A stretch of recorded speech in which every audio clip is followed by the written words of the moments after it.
Ba sinasabi ko mga idol, maaga ako matulog, maaga din ang gising. Good morning sa ating lahat pala dyan. Araw ng Martes. Sunod na araw, Martes na naman. Yung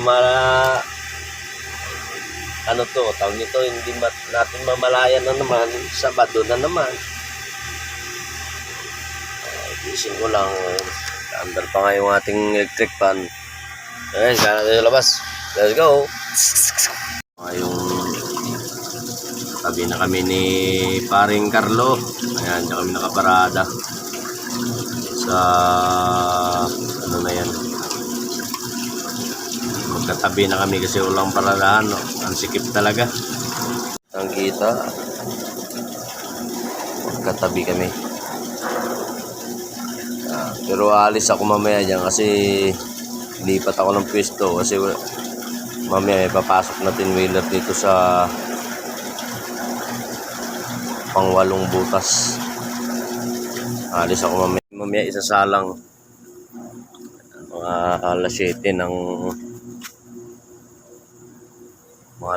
ng umaga. Salang.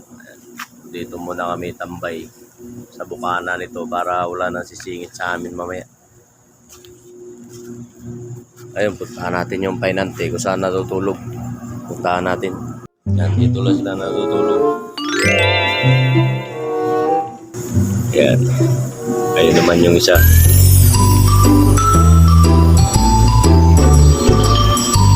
Doon yan sila sa truck ko. Kaso, hindi ko binuksan yung aircon. Mainit.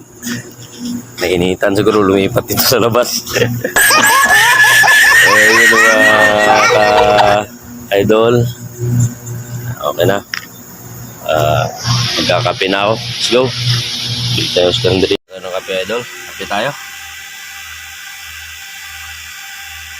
Malamig na mainit ang panahon ngayon. Hanggang dito na lang tayo mga idol. Update lang tayo sa sunod nating vlog.